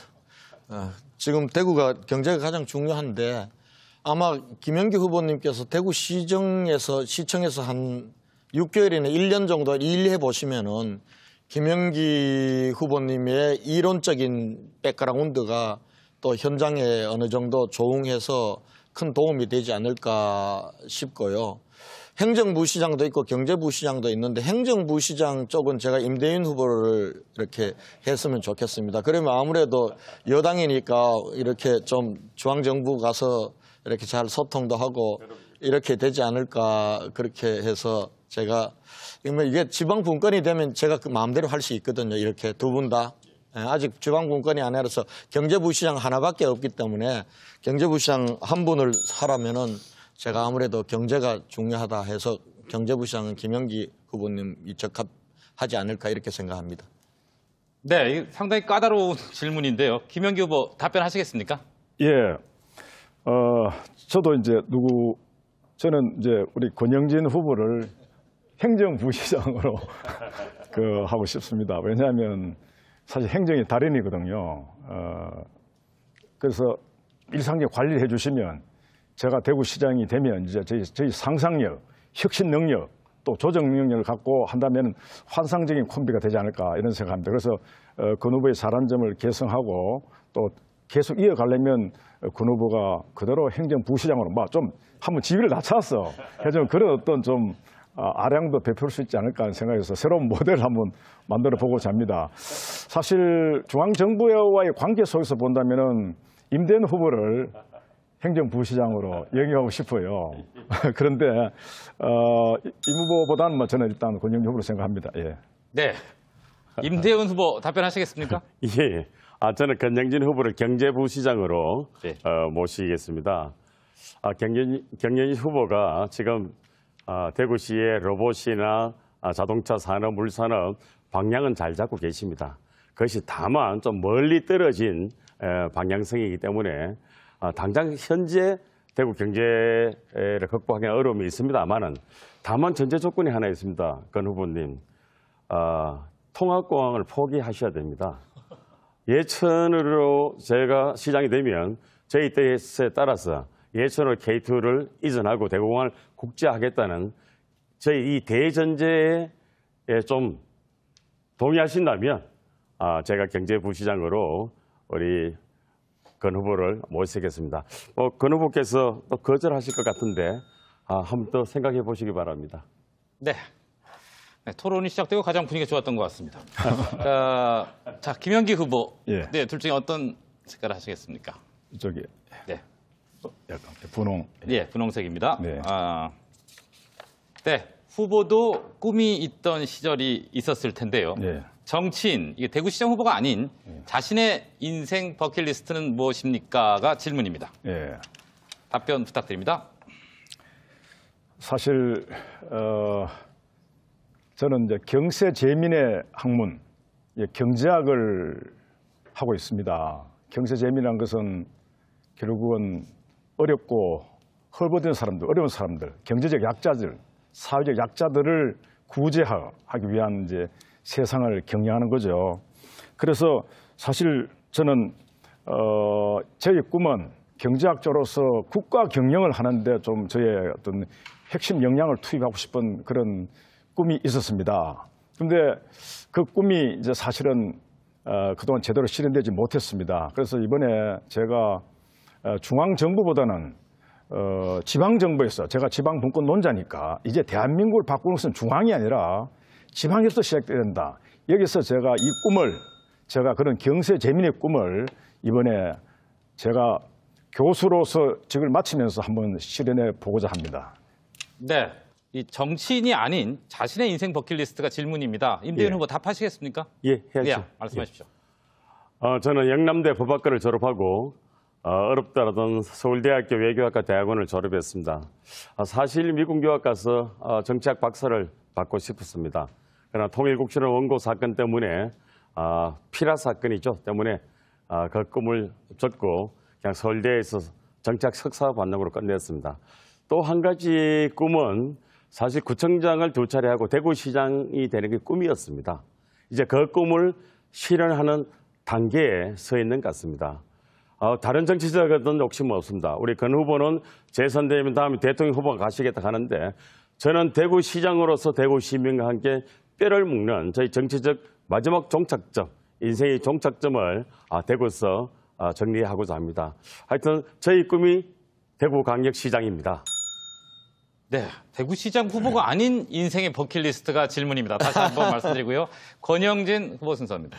예, 제가 아마 이 정치길로 안 들어오고 제가 원하는 길로 갔으면은 저는 아마 스포츠 마케팅이나 이쪽으로 했을 것 같습니다. 사실 고등학교 3학년 때 저희 담임 선생님께서 제가 운동을 워낙 좋아하고 또 그러면서도 공부도 좀 하고 이러니까 체육학과를 가서 이론 체육을 하고 스포츠 마케팅을 하라고 많이 권하셨습니다. 그런데 사실 그때 지금 세상 떠나셨지만 아버님께서 체육학과 가시는 것에 대해서는 솔직히 반대를 하셨습니다. 그래서 제가 영문도 모르고 영문과 갔다가 이렇게 이 길로 들어왔습니다만은 그래도 저는 후회하지 않습니다. 그동안 여러 가지를 제가 경험을 했는데 교수도 해봤고 공무원도 해봤고 그래도 제가 가장 잘날 수 있고 보람 있는 것은 정치 같습니다.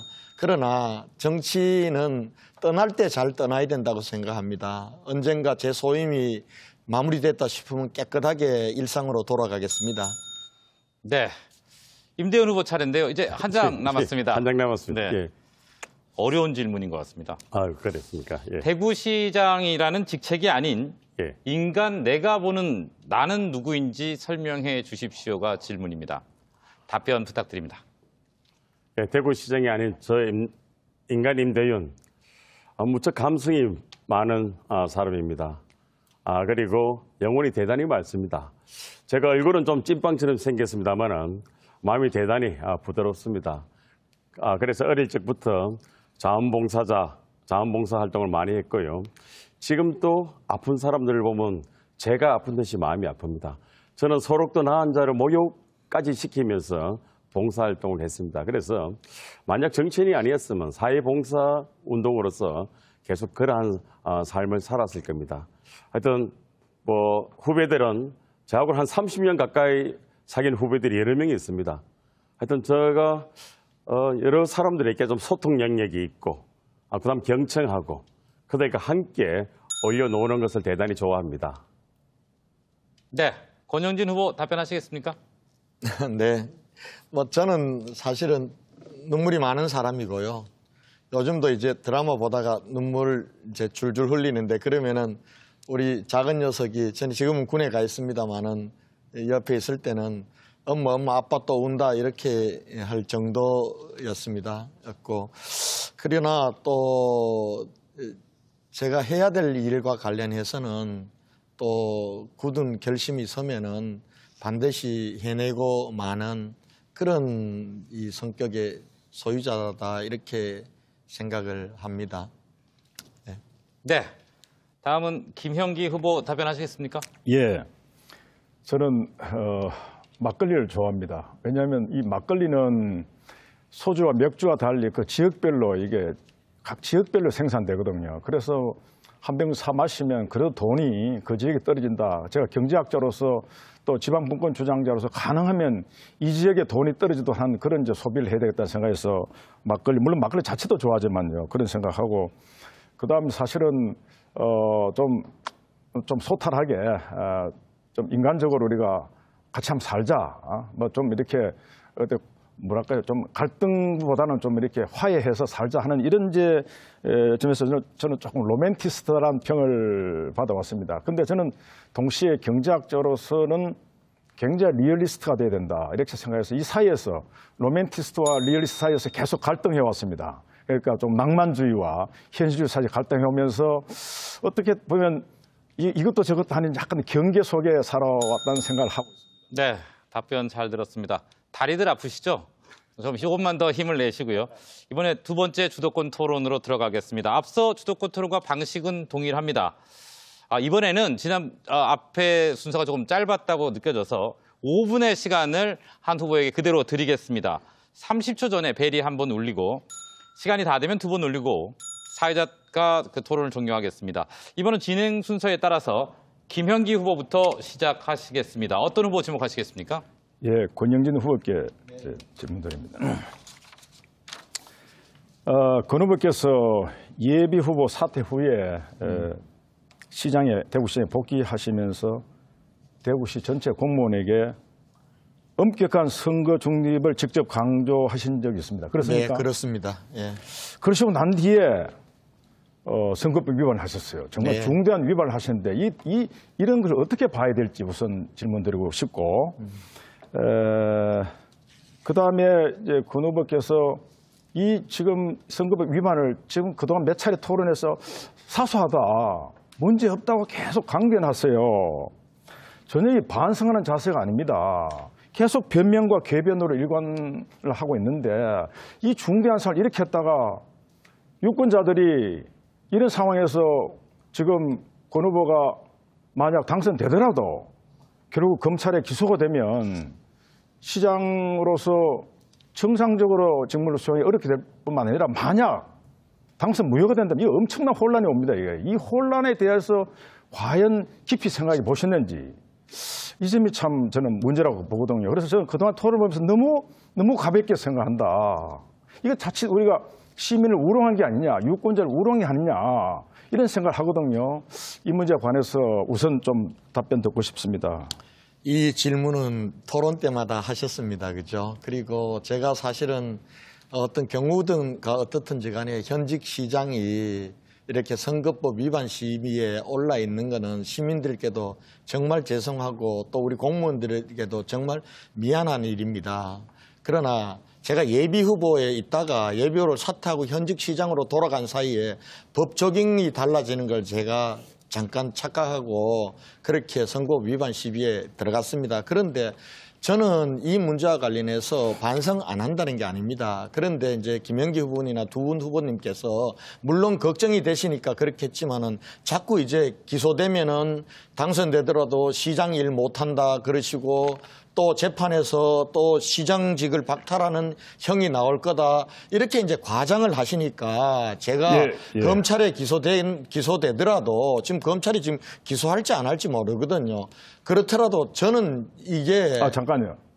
기소하겠다 했습니다. 검찰이. 아니 그분들은 기소하겠다 했고 아닙니다. 했습니다. 아니에요. 그거는 잘못하신 거예요. 아니 김영기 후보님은 잠깐만 이 부분들은 바로 잡아야 돼요. 김영기 후보님은 지난번 MBC 토론에서도 제가 검찰이 선관위에 압력을 넣어서 선관위가 고발했다라고 말했다고 제가 그렇게 말한 적이 없잖아요. 한번 그거 찾아보셨죠? 그런 말 한 적이 없어요. 근데 이번에 또 검찰이 기소하겠다고 얘기했다고 얘기를 하는데 검찰에서 어떤 그 담당 검사가 기자가 물었을 때 권 후보가 전혀 모르고 법을 모르고 이렇게 했다고 하는데 어떻게 생각하냐 그러니까 제가 주도권 몰랐다고 해서 제가 되지 않는다라고 했을 뿐이에요. 계속 변명으로 일관하고 계시거든요. 정말 이러시면 안 돼요. 제가 지금 교수로 그동안 좀 점잖게 말씀드렸는데 자꾸 이러시면 안 된다고요. 어떻게 잠깐 착각하겠습니까? 그동안 국회의원도 하고 그다음 많은 선거를 거친 분이 지난번에 한 번이 잠깐 착각이 나올 수 있는가? 저는 뭔가 이 어떤 시민을 좀 이렇게 쉽게 봤던가 이 법을 쉽게 본 이런 분에게 어떻게 단체장을 맡길 수 있느냐? 어떻게 이 공직선거법을 위반한 사람을 어떻게 우리가 우리의 수장으로 대구시 수장으로 뽑을 수 있느냐. 저는 유권자들에게 묻고 싶습니다. 정말 여러분, 유권자 여러분, 이름에도 불구하고 과연 진짜 이 상관없다고 보시는지 그렇다면 선택해 주셔야 되고 앞으로 일어날 많은 혼란, 큰 중대한 문제 있는데도 있다고 보신다면 김영기 후보는 안 된다 생각이 듭니다. 그렇게 혼란 없을 겁니다. 제가 돈을 뿌린 것도 아니고 조직 동원을 한 것도 아니고 제가 자유한국당 후보가 됐습니다. 자유한국당 후보가 되고 그리고 시정에 잠깐 돌아와 있는 동안 군수 후보 개소식에 가서 축사 한마디 한 겁니다. 그동안 이 문제와 관련해서 선거법 위반이 있었다 하더라도 현직을 유지하는데 문제가 아무도 없습니다. 축사 한마디로 말씀하셨는데 축사를 20여 분, 30분 했어요. 20여 분, 30분 했던 축사를 한 거죠. 축사를 한마디가 아니죠. 그러니까 그 후보 운동했을 뿐만 아니라 그건 안 했습니다. 본인에 대한 홍보를 했어요. 이건 명백한 거죠. 그것도 안 했고요. 빼도 박도 못하는 상황인데 이걸 갖고 자꾸 잠깐 실수. 문제 아니다고 그렇게 강변하시면서 표를 그동안 판례를 한번 보세요. 이런 문제와 관련해서. 판례도 제가 그러니까 너무 걱정하지 마세요. 네, 여기까지입니다. 다음은 임대윤 후보 지목해 주시죠. 그리고 이 주도권 토론이니까요. 주도권을 인정을 좀 해 주십시오. 네, 임대윤 후보 시작하십시오. 예. 권정진 후보가 이게 선거법에 관련해서 집권 여당의 중앙에서 검찰에 그리고 선관위 압력을 넣어서 선관위가 경고 줄 것을 고발했다. 이건 정말 허위사실이에요.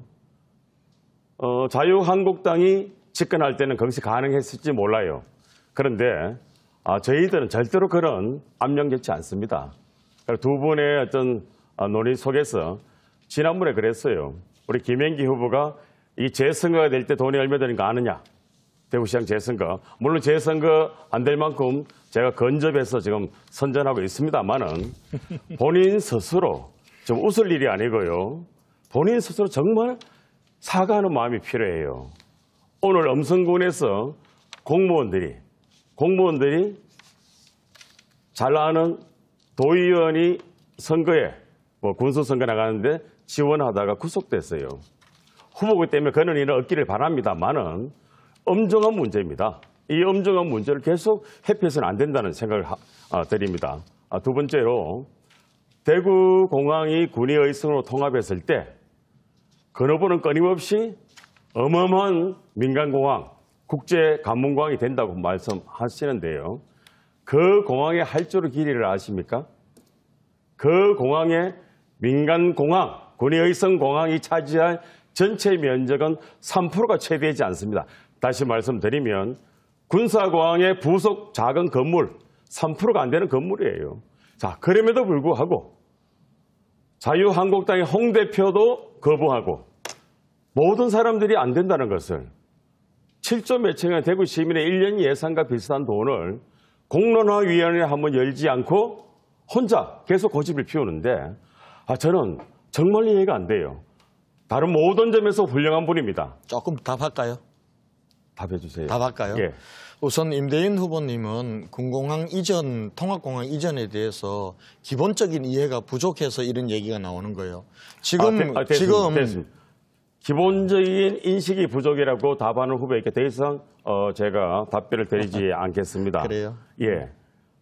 통합공항 이전의 비용이 민간 비용은 전체 비용의 5% 정도인 3천억에서 4천억이다라고 국방부에서 이야기했어요. 민간공항이요? 민간공항, 민간시설은 전체 예산의 3%에서 4천억이다. 근데 그것도 잘못합니다. 아니요. 국방부는요, 민간시설에 대해서는 예산을 아직 계획도 안 세우고, 그건 국토부 소관이에요. 민간공항 부지는 국토부잖아요. 국방부 공항정책과에서 경남일보에 발표를 한 내용입니다. 그러니까 고집을 피우지 마세요. 그러니까 임대인 후보는 네. 지금 계속 와서 거짓말하고 있는 거예요. 참 후보한테 그런 말을 하면 안 되죠. 거짓말이란요. 여기 나와 있고 신문에 팩트가 있어요. 그런데도 거짓말이라고 이렇게 얼버무리고 넘어가는데요. 대구 시민 여러분, 군의 의성공항 정말 어렵습니다. 예산이 13조 가까이 듭니다. 그런데 예천공항으로 이전하면 1조 이상의 돈이 들지 않습니다. 그렇다면 국가 예산 전체를 보더라도 대구 시민의 편리를 보더라도 우리가 예천공항으로 K2 이전하고 대구공항 확장해야 되는 거죠. 권 후보님, 권 후보님 집 앞에 있던 지하철 역사가 갑자기 사라졌다. 어떻게 황당하겠습니까? 그러니까 대구공항 문제가 바로 그런 문제입니다. 보세요. 군이 만약에 동구에 있는 공항이 경북 군위로 간다고 대구공항이 없어진다라고 하는 것 자체가 그런 시각으로는 대구의 미래를 못 열어요. 전부 다 세계는 지금 큰 공항을 갖기 위해서 도심에 있던 공항들은 30km 내지 50km를 다 가서 큰 공항을 만들어요. 제가 말씀드리겠습니다. 이름도 대구공항 그대로 가져가는 겁니다. 자, 이카오에서 대구공항 서지 절대로 않을 것이고요. 아이고. 지금 대구공항 주차장 앞에 보면 권 후보 프랜카드가 지금 걸려 있습니다. 대구공항 이전한다는 프랜카드 절대로 아닙니다. 군 항공기 소음을 막겠습니다. 뭐 이렇게 헌수막에 있어요. 통합공항 이전 통합공항 이전에 대해서 권 후보도 이제 자신이 없어진 거예요. 어떻게 그 15조에 가까운 예산을 야당 시장으로서 어떻게 확보하겠어요? 그러니까 기본적으로 절대로 불가능하다는 것을 기본적으로 지금 제가 말씀을 드리는 거고요. 현행 법으로는 이게 대구광역시장으로서 왜 이토록 공항 문제에 대해서 이토록 빠졌어 있는지 저는 이해가 되잖아요. 다음에 경상북도 지사 선거 나가서 그 주장하는 건 아니 이해를 해요. 네. 이번에는 권영진 후보 지목해 주시죠. 제가 예. 이어서 하시죠. 이어서 하시죠. 뭐 근데 지금 임대인 후보는 자꾸 군공항 이전하는데 왜 시민 세금으로 쓰려고 그렇게 계속 얘기를 주장을 하시는 거예요. 그렇게 주장 안 했어요. 시민 세금 문제 이야기 안 했어요. 지난번 5월 22일 날 또 그렇게 얘기하고. 오늘 그렇게 이야기하지 않았어요. 그럼 시민 세금이 아니고. 13조 든다는 건 어디서 나온 거예요? 자, 공항 이전하는데 7조 3천억 들죠? 건 후보가 발표한 거 아닙니까? 그런데. 자, 그리고 거기에 접근한 도로공사비가 5조 3천억이라고 대구시에서 자료가 나와 있어요. 그럼 제가 얘기를 합치면 할게요. 13조예요. 제가 얘기할게요. 지금 군공항 이전은 예. 군공항 이전 및 지원에 관한 특별법에 따라서 정부가 재정을 편성하지 않는 대신 국방부가 소유하고 있는 지금 203만 평을 대구시에 주는 겁니다. 지금 이게 현금으로 주는 게 아니라 현물로 주는 거예요. 그러면은 이걸 가지고 지금 녹지, 그다음에 일종 일반 주거 지역에다가 고도 제한 4구역으로 다 묶여 있는 땅을 대구시에 주면은 대구시장이 도시계획 권한이 있는 거예요. 이걸 가지고 7조 5천억 원을 만드는 겁니다. 5조 땅을 가지고 7조 5천억을 못 만들면 그 바보지요. 지금 도시계획 권한 다 하는데 근데 무슨 예산 그리고 도로 문제는요. 도로는 이거하고는 관계가 없는 거예요. 중앙고속도로 지금 확장하는 거는 어차피 중앙고속도로 확장해야 돼요. 그러면 임대인 후보는 공항이 절로 안 가면은 중앙고속도로 확장 안 할 거예요.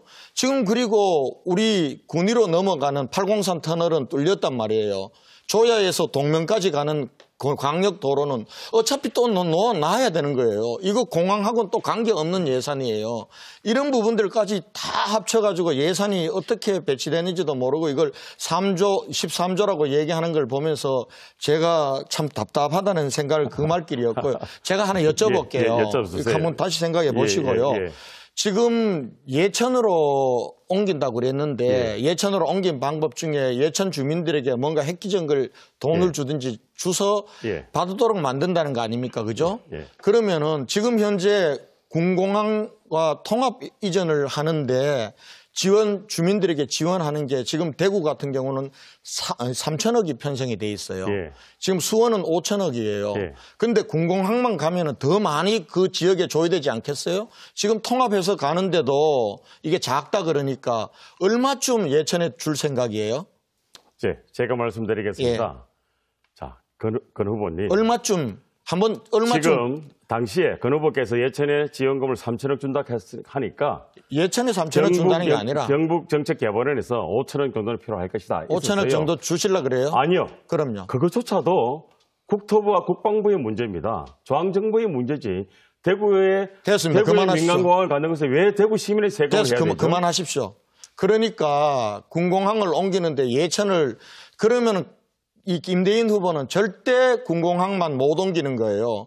대구시가 나서서 이걸 해결을 하고 예천으로 옮기든 어디를 옮기든 설득을 해야 그 국민들이 동의를 하고 거기에 기초자치단체장이 주민투표에 붙일 거 아닙니까? 근데 이거는 예천으로 옮기는 거는 내가 알 바가 아니다. 그거는 정부가 알아서 설득해 줄 거다. 이러면은 못 옮기는 거죠. 그다음에 또 하나 여쭤볼게요. 지금 예천 지금 군수사령부는 같이 옮겨간다 그랬죠. 어제 MBC 토론회에서. 군수사령부 옮기는 데는 돈이 얼마나 들 것 같아요? 자, 군수사령부 옮기는 건데 그중에 건물의 형태에 따라서 또 예산은 달라집니다. 예산은 아직 모르죠. 문제는 말입니다. 평택기지로 미군부대를 옮길 때 국방부에서 국가 예산을 했어요. K2 에어베이스를 K16로 옮기는데 왜 대구 시민들이 세금을 냅니까? 잠깐만요. 그러니까 제가 아까 지금 너무 모르시는 거예요. 맞아요. 군공항을 옮기는 때 국가 재정으로 할 수 있어요. 그러나 지금 군공항을 옮기는 거는 군공항 이전 및 지원에 관한 특별법상 재정으로 옮기게 안 돼 있단 말이에요. 너무 잘 알잖아요. 2013년도에 이게 대구에만 군공항이 있을 것 같으면은 국가 재정으로 어디선가 할 수 있죠. 그러나 지금 이런 군공항이 16개란 말이에요. 대표적으로 수원공항도 옮겨달라 그러죠. 광주공항도 옮겨달라 그러죠. 국가 재정 사업으로 안 되니까 재정으로 주는 대신 현물로 줄 테니까 이걸 개발 이익을 가지고 옮기라는 거 아닙니까? 근데 재정으로 하려면 군공항 이전 및 특별법을 고쳐야 되는데 자꾸 그거는 안 고친다고 얘기를 하니 답답한 거 아닙니까? 그 법 아니고도 고칠 수 있는 방안이 없어요. 많지요. 그 방법은 법에. 없다는 사람이 군공항은 상상이 네, 여기까지 하겠습니다. 열띤 토론이었습니다.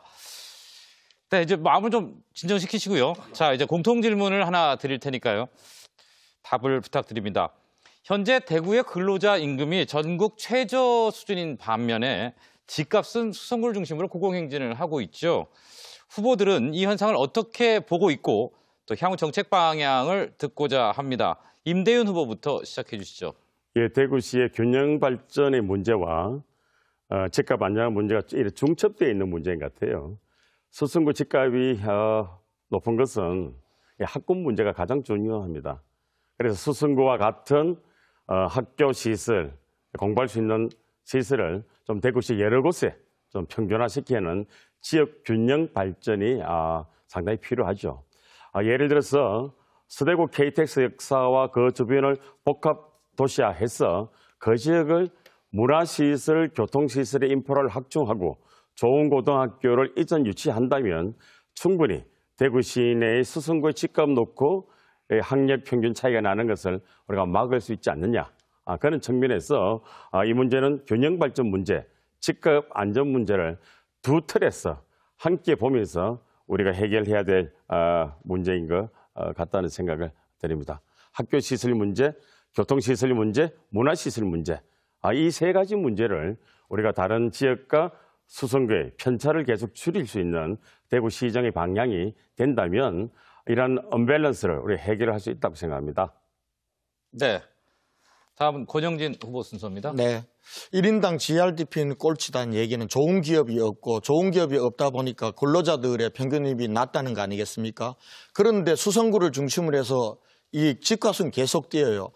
그러면 대구가 그렇게 가난한 꼴찌 소득 수준도 가난한 도시는 아니구나라는 겁니다. 맞습니다. 우리 대구가 이 1인당 GRDP로 보면은 전국에서 최하입니다. 그러나 소득 수준으로 보면은 전국에서 광역단체 중에 6, 7위 정도 됩니다. 그 얘기는 대구에서만 벌어오는 게 아니라 구미에서 벌고 경산에서 벌고 다른 데서 벌어가지고 온다는 거죠. 그렇기 때문에 근로자들의 임금을 높이는 문제는 좋은 기업, 우리 기업들의 경쟁력을 높여서 좋은 기업으로 만들어야 됩니다. 그렇게 하기까지는 시간이 걸릴 겁니다. 그때까지는 대구시가 기업별로 해결할 수 없는 복지 부분들을 산단별 복지 체제를 강화하는 이런 쪽으로 지원해야 된다고 생각하고요. 그렇게 지금 시작을 했습니다. 그다음 수성구 집값 문제는요. 지금 투기과열지구 지정해도 집값은 올라갑니다. 이 문제는 사실은 공급을 늘려주는 것과 더불어서 수성구만 왜 몰리느냐. 교육 여건이라든지 환경 여건이라든지 문화 여건들이 수성구가 다른 데보다 좋기 때문에 몰리는 겁니다. 이 부분들은 다른 구에도 환경, 교육 이런 쪽으로 해서 균형 발전을 이루는 공급과 균형 발전 정책을 동시에 해야 된다. 저는 그렇게 생각합니다. 네. 다음은 김영기 후보입니다.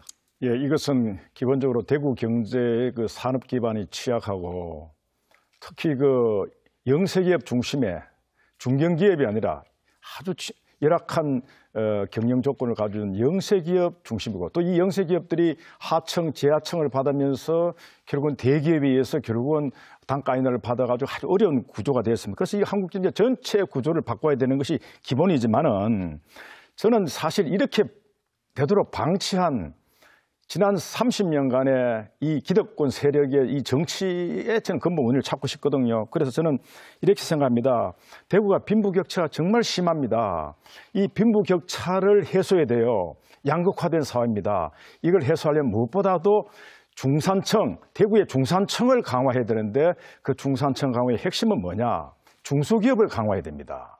자영업자를 강화해야 돼요. 이런 정책을 실시하지 않고는 이 상태가 지속되면서 가난한 사람은 정말 어렵게 살고 있는데도 불구하고 이제 부자들은 외제차 타고 아주 이렇게 정말 아주 소비 수준이 높단 말이죠. 이랬다면 이게 공동체가 아닙니다. 더불어 살아가는 공동체가 아니죠.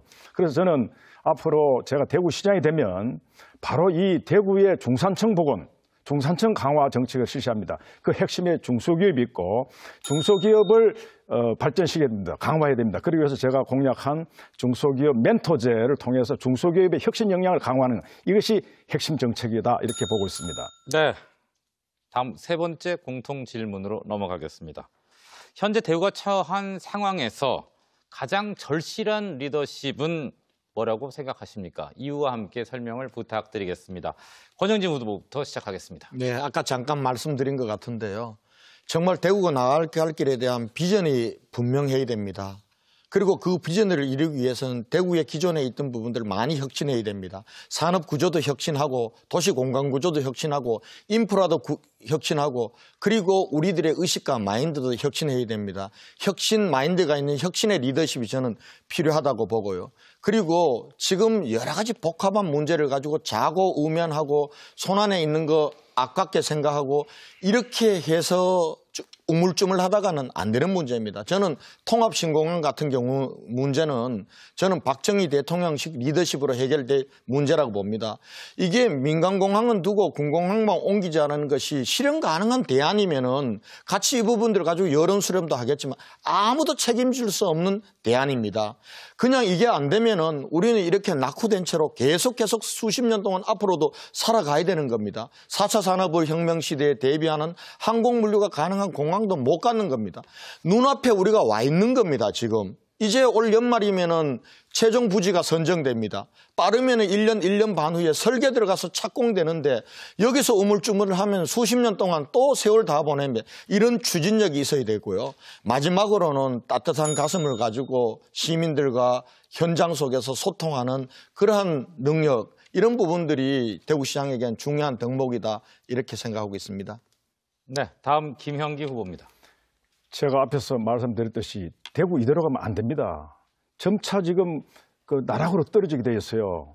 그래서 정말 지금 대구를 획기적으로 발전시킬 수 있는 리더십이 필요합니다. 그러기 위해서는 지금까지 늘 해오던 사람이 해서는 안 됩니다. 전혀 새로운 인물이 해야 됩니다. 늘 해오던 사람.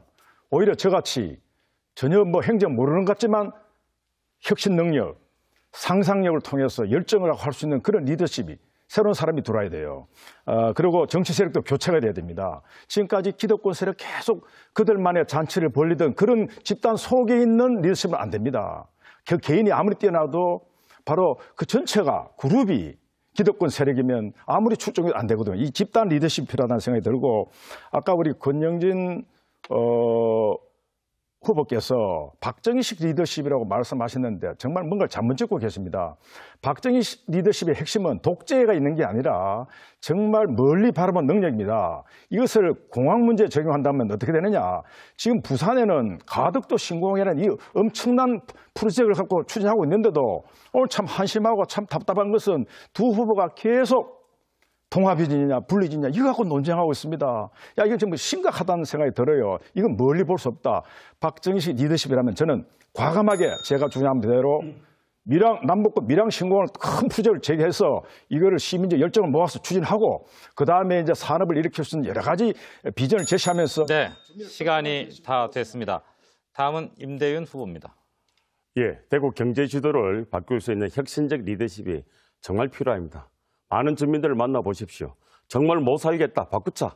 그리고 일자리 돌라 하고 있습니다. 새로운 일자리 창출 없는 구도선, 아주 좋은 영어에 가까운 단어를 쓰는 것이 중요치 않습니다. 당장의 일자리조차 만들어야 됩니다. 대구 브랜드가 없어졌습니다. 이 대구 브랜드를 새로 만들어야 됩니다. 저는 K2 군사기지를 이전시키고 동대구 JCS부터 도동 JC 이 부근까지 약 170만 평의 새로운 대구의 혁신 브랜드를 만들겠습니다. 이 170만 평이 한 50만 평이면 항공기 제조 산업을 불러일으킬 수 있습니다. 항공기 제조 산업은 대구에 모든 가능성을 열어줄 것입니다. 자, 구미에서 보잉의 엔진을 만들고 있습니다. 영천에서 항공기 부품의 제조 산업 수리, 리페어하는 공장들이 많습니다.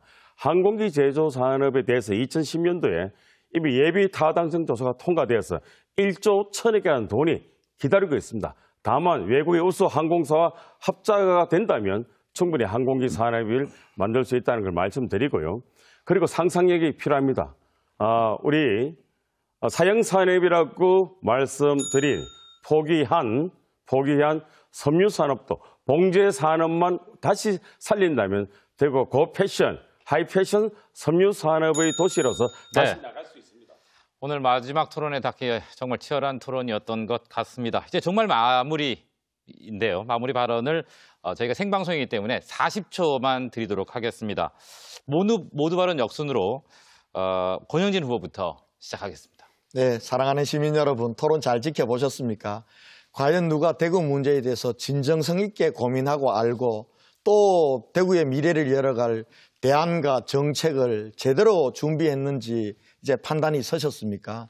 부족한 사람이 지난 4년 동안 대구시장을 맡아서 정말 혼신을 다했습니다. 4년이란 기간이 모든 것을 이루기에는 짧았지만 대구는 분명 변하고 있고 희망이 보입니다. 제가 계획하고 시작한 이 변화와 희망 제가 완수할 수 있도록 다시 한번 시민 여러분 기회를 주십시오. 권영진이 반드시 해내겠습니다. 감사합니다.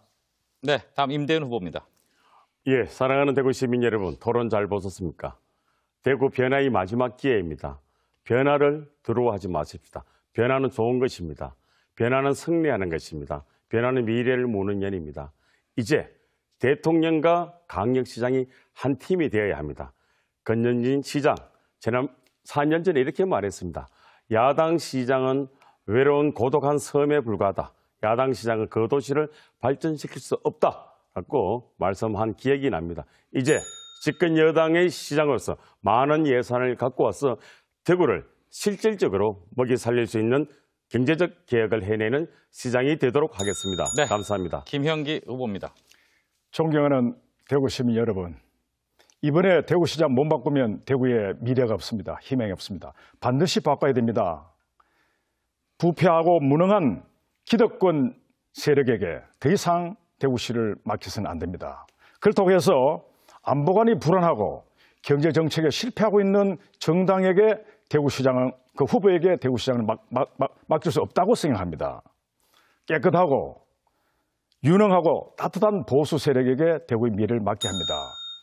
저 김형기 경제시장으로서 대구 경제 반드시 살리겠습니다. 시민 여러분, 저에게 성원해 주십시오. 감사합니다. 네, 세 후보 모두 수고하셨습니다. 유권자 여러분의 선택에 조금이라도 도움이 되었으면 합니다. 네, 다음 주 월요일에는 대구시 교육감 후보 토론회가 생방송으로 진행됩니다. 기다려 주시고요. 오늘 함께해 주신 시청자 여러분 고맙습니다.